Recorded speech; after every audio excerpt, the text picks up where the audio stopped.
seorang dai itu memperingati bahaya sesuatu, baik syirik, maksiat, bid'ah, dan ganjaran bagi mereka semuanya. Ada kalanya mereka memberi kabar gembira kepada kaum muslimin dengan surga bagi orang yang bertauhid, bagi orang yang menjalankan sunnah dan melakukan amal soleh. Ini komposisi dalam berdakwah. Enggak selama-lamanya kita memperingati terus. Ada kalanya kita memberikan kabar gembira.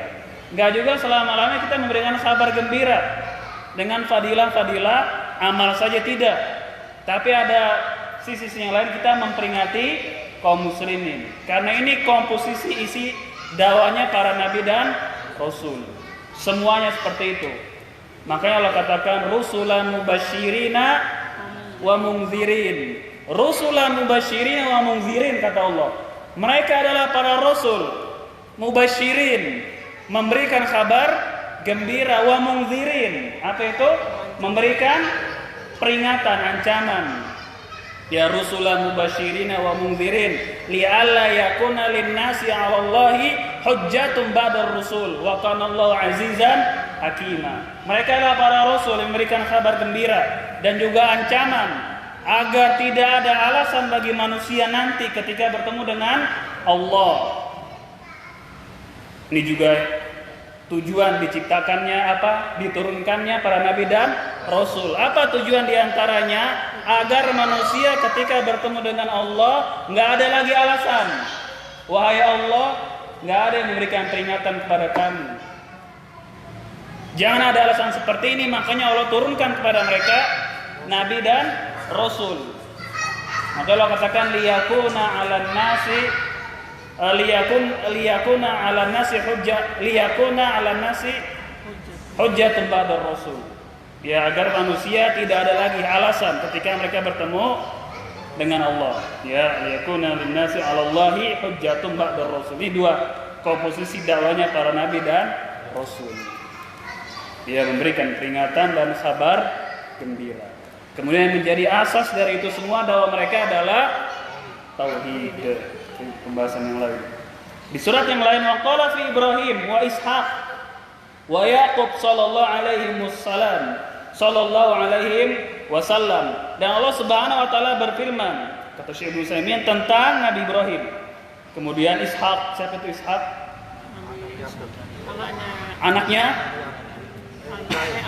Ibrahim. Anaknya Ibrahim dari ibu yang bernama Sarah.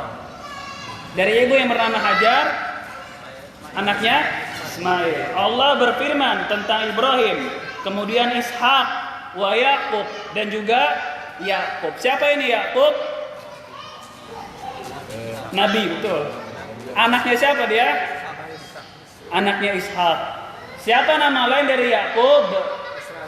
Israil. Makanya nggak boleh mencaci Israil. Kalau kita mencaci Israil, berarti mencaci Nabi Yaqub alaihissalam. Terlaknatlah Israel itu. Nggak boleh. Karena Israel adalah nama Yaqub. Allah dan Rasulnya nggak pernah menyebut si Yahudi sebagai Israel, nggak pernah. Bani Israel atau Yahudi. Yang dijajah Palestina itu nggak pernah disebutkan oleh Allah dan Rasulnya Israel, nggak pernah. Mereka disebutkan Bani Israel atau Yahudi, nggak ada yang lain namanya. Makanya nggak boleh dicaci Israel. Ya terlaknatlah atas orang-orang Israel, nggak boleh. Karena Israel adalah nama Nabi Yaqub alaihissalam. Dia punya anak Nabi lagi, siapa namanya? Yusuf. Maka Yusuf bapaknya Nabi, kakeknya Nabi, buyutnya juga Nabi semuanya.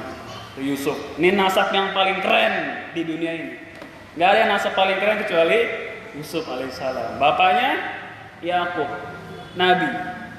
Kakeknya Yakub, bapaknya Yakub siapa namanya? Ishak, yaitu kakeknya Yusuf. Bapaknya Ishak, Ibrahim. Ini nasab paling keren.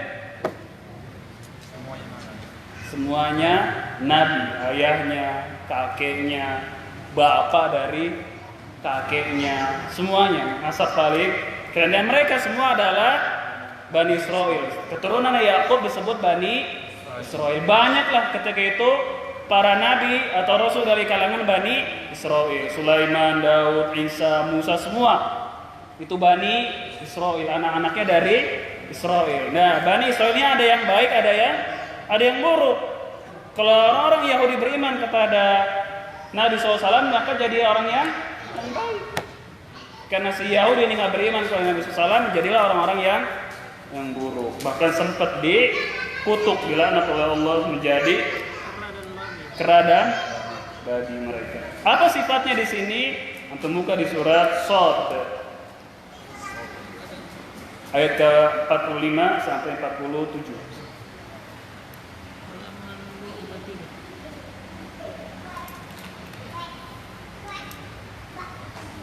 Surat keberapa itu? Surat Shad. Surah ke-38. Ayat ke-45, 46, 47. Wadhkur ibadana, lihat ibadana kata Allah. Ibrahim wa Ishaq wa Yaqub ulil aidi wal absar. Inna akhlasnahum bi khalisatin dzikrad dar wa innahum indana laminal mustafaidil akhyar. Ya, di surah Shad sudah ketemu? Siapa mau baca artinya? Untuk Pak Andi. Shad. Ketemu kan? Ya, baca Pak. Dan ingatlah hamba-hamba kami Ibrahim, Ishak dan Yakub yang mempunyai perbuatan-perbuatan yang besar dan ilmu-ilmu yang tinggi. Sesungguhnya kami telah mensucikan mereka dengan menganugerahkan kepada mereka akhlak yang tinggi, yaitu selalu mengingatkan manusia kepada negeri akhirat. Dan sesungguhnya mereka pada sisi kami benar-benar termasuk orang-orang pilihan yang paling baik. Ya, kata Allah, wadhkur ibadana. Ingatlah, ya, sebutkanlah, ceritakanlah ibadana, hamba-hamba kami. Di sini Syekh kan ingin menjelaskan bahwa para Rasul diberikan derajat yang paling tinggi, yaitu gelar sebagai hamba, yang mereka sebenar-benar penghambaan kepada Rabb-Nya. Makanya kata Nabi, ta'isa abdud dinar wa dirham. Celakalah kata Nabi sallallahu, hamba dinar dan dirham. Kalau dikasih dia senang, kalau ditahan dia apa kata Nabi? Kalau tercelalah hamba dirham dan dinar. Kalau dikasih dia senang. Kalau ditahan dinar dirham itu dia jadi marah, kesel, celaka. Dia disifatkan dengan hamba dinar dan budak dari dunia. Nah, di sini para nabi rasul dia adalah budak dari Allah Subhanahu wa taala. Ingatlah kepada hamba-hamba kami, sebutkan hamba-hamba kami siapa mereka?